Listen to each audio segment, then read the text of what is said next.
കൊച്ചിയിൽ ചുമട്ടുതൊഴിലാളി ഓടിച്ച range rover car ഇടിച്ച് ഷോറൂം ജീവനക്കാരൻ മരിച്ച സംഭവത്തിന്റെ ഞെട്ടിക്കുന്ന ദൃശ്യങ്ങൾ പുറത്ത്. കണ്ടെയ്നറിൽ നിന്ന് കാർ ഇറക്കുമ്പോഴായിരുന്നു അപകടം. നിയന്ത്രണം വിട്ട കാർ റോഷനെ ഇടിച്ച ശേഷം വൈദ്യുതി പോസ്റ്റിലും ഇടിച്ചു. പരിക്കേറ്റ ആൾ റോഡിൽ നിന്ന് എഴുന്നേൽക്കുന്നത് ദൃശ്യങ്ങളിൽ കാണാം. ആദ്യം ആ ദൃശ്യങ്ങളിലേക്ക്.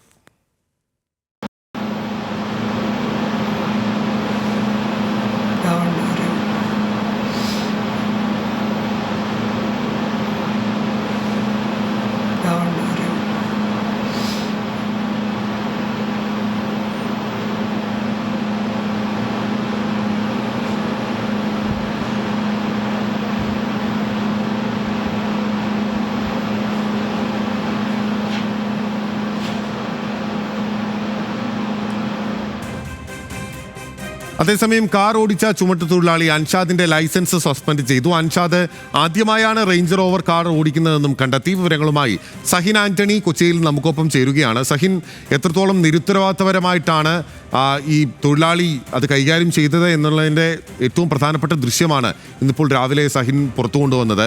നോക്കൂ, ഇതിൽ ഏറ്റവും പ്രധാനപ്പെട്ട കാര്യം 0 നിന്ന് 100 km/h എന്ന വേഗതയിലേക്ക് എത്താൻ 5 സെക്കൻഡ് മാത്രം വേണ്ട വളരെ പവർഫുൾ ആയിട്ടുള്ള അത്യാഡംബര കാറാണ്. ആ കാറിലാണ് ഒരു മുൻപരിചയവുമില്ലാത്ത ഒരു തൊഴിലാളി കയറിയിരുന്ന് അത് ഓടിച്ച് ഒരു ജീവൻ നഷ്ടപ്പെടുത്തിയിരിക്കുന്നത്. കൃത്യമായി ഈ തൊഴിലാളി പിടിവാശിയുടെ ഒരു അനാസ്ഥയുടെ അല്ലെങ്കിൽ ആ പിടിവാശിയുടെ ഒരു ഇരയാണ് ഈ മരിച്ചുപോയ റോഷൻ എന്ന് പറയുന്ന പാവപ്പെട്ട മറ്റൊരു തൊഴിലാളി എന്ന കാര്യം ഉറപ്പാവുന്ന ദൃശ്യങ്ങളല്ലേ സഹിൻ ഇത്? തീർച്ചയായിട്ടും ഇല്ല, അങ്ങനെ തന്നെയാണ്. അതായത് ഈ ഒരു ആഡംബര കാർ അല്ലെങ്കിൽ ഒരു പുതിയ വാഹനം ഇറക്കുമ്പോൾ ഒരു പ്രീ ഡെലിവറി ഇൻസ്പെക്ഷൻ ഉണ്ട്.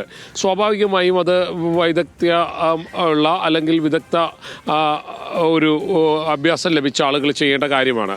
അത്തരത്തിൽ പ്രത്യേക പരിശീലനം ലഭിച്ച ആളുകൾ മാത്രം ചെയ്യേണ്ട കാര്യം. ഈ വാഹനം പുറത്തേക്ക് ഇറക്കുന്നതൊക്കെ പ്രത്യേക പരിശീലനം ലഭിച്ച ആളുകളാണ് ചെയ്യേണ്ടത്. പ്രത്യേകിച്ച് അവർക്ക് ട്രേഡ് സർട്ടിഫിക്കറ്റൊക്കെ ആവശ്യമാണ്. ഇതൊന്നുമില്ലാത്ത ചുമട്ടുതൊഴിലാളികൾ ഇതിറക്കാൻ തയ്യാറാകുന്നത് ഇവർക്ക് ഒരു വാഹനം ഈ കണ്ടെയ്നർ ലോറിയിൽ നിന്ന് ഇറക്കുമ്പോൾ 2000 രൂപ മുതൽ 4000 രൂപ വരെയാണ് ഇവർ വാങ്ങുന്നത്. മാത്രമല്ല, ഇത് തങ്ങളുടെ അവകാശമാണ്, ഇത് ഞങ്ങളുടെ അവകാശമാണ്, അത് ഞങ്ങളെ ഇറക്കുള്ളൂ എന്നുള്ള ഒരു വാശിയാണ് ഇവർക്കുള്ളത്. അതുകൊണ്ട് തന്നെ സ്വാഭാവികമായും ഇത്തരത്തിൽ കാർ ഡീലർമാർക്കോ ഷോപ്പിലെ ജീവനക്കാർക്കോ ഒന്നും ഇതിനെ എതിർക്കാൻ കഴിയില്ല. എതിർത്ത് കഴിഞ്ഞാൽ അവർ ആ ഇടി മേടിക്കേണ്ടി വരും എന്നുള്ളതാണ് ഇതിൻ്റെ രത്നച്ചുരുക്കം എന്ന് പറയുന്നത്. ആരെങ്കിലും എതിർത്താൽ അവരെ കായികമായി മർദ്ദിക്കുക എന്നുള്ളത് തന്നെയാണ്. അതുകൊണ്ട് തന്നെ ആരും എതിർക്കാറില്ല.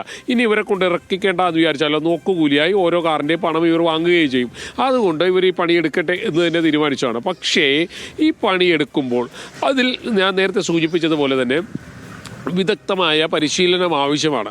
ഈ ഒന്ന് ഇത്തരത്തിൽ ആഡംബര വാഹനത്തിലേക്ക് കയറുമ്പോൾ കയ്യിൽ കരുതിയിരിക്കുന്ന മോതിരവും വാച്ചും ബെൽറ്റും എല്ലാം ഊരിയിട്ട് വേണം കയറാനുണ്ട്. സ്വാഭാവികമായും ഇത്ര വില കൂടിയ കാറാണ്, അതിലൊരിടത്ത് സ്ക്രാച്ച് വരാൻ പാടില്ല. അതുകൊണ്ടൊക്കെ ഇത്തരത്തിലുള്ള പരിശീലനങ്ങളൊക്കെ നൽകുന്നുണ്ട്. പിന്നെ പിന്നിൽ സൂചിപ്പിച്ച പോലെ തന്നെ 0 നിന്ന് 100 എത്താൻ വെറും 5 സെക്കൻഡ് മതി ഈ വാഹനമൊക്കെ. അതുകൊണ്ട് ഈ വാഹനം ഉപയോഗിക്കുന്നത് ഈ നിരത്തിലേക്ക് ഇറക്കേണ്ടത് അത് വൈദഗ്ധ്യമുള്ള ആളുകൾ ചെയ്യേണ്ട തൊഴിലായിരുന്നു. പക്ഷേ അൻഷാദിന് ആദ്യമായിട്ടാണ് റേഞ്ച് റോവർ അൻഷാദ് ഓടിക്കുന്നത്. അതുകൊണ്ട് തന്നെ ഈ വാഹനം നിരത്തിലേക്ക് ഇറക്കിയപ്പോൾ അത് നിയന്ത്രിക്കാൻ വന്ന റോഷൻ എന്ന് പറയുന്ന ചെറുപ്പക്കാരൻ, ആ ചെറുപ്പക്കാരൻ്റെ മരണത്തിനിട വരുന്ന രീതിയിലേക്കാണ് കാര്യങ്ങൾ പോയത്. നമുക്ക് ആ ദൃശ്യങ്ങളിൽ നിന്ന് തന്നെ അത് മനസ്സിലാവും. എന്തായാലും ഈ അൻഷാദ് അടക്കമുള്ള ആളുകൾക്കെതിരെ കൃത്യമായ ഒരു അന്വേഷണം നടക്കുന്നുണ്ട് എന്നുള്ളതാണ് ഇപ്പോൾ മനസ്സിലാക്കാൻ കഴിയുന്നത്. പിന്നെ ഓക്കെ, ഒരുപാട് ബോഡി വെയിറ്റ് ഉള്ള ഒരു വാഹനമാണ്. 0 നിന്ന് 100 km/h എന്ന് പറയുന്ന വേഗത്തിലേക്ക് എത്താൻ 5 സെക്കൻഡ്, ഒരു കണ്ണടച്ചു തുറക്കുന്നതിന് മുൻപേ ആ വേഗത കൈവരിക്കാൻ ശേഷിക്കുന്ന ഒരു വാഹനം നമ്മൾ മറ്റ് സാധാരണ കാറുകൾ ഓടിക്കുന്നത് പോലെ അല്ലെങ്കിൽ മറ്റ് സാധാരണഗതിയിലുള്ള പാസഞ്ചർ വാഹനം ഓടിക്കുന്നത് പോലുള്ള എക്സ്പീരിയൻസ് വെച്ച് അത് ഓടിക്കുമ്പോൾ, അത് പ്രത്യേകിച്ച് ഒരു ട്രെയിലറിൽ നിന്ന് റാമ്പിലേക്ക് ഇറക്കുമ്പോൾ അമിതമായ ആക്സിലേറ്റർ കൊടുത്തതാകാം ഈ വിധത്തിൽ വാഹനം പുറകോട്ട് വരുന്നത്.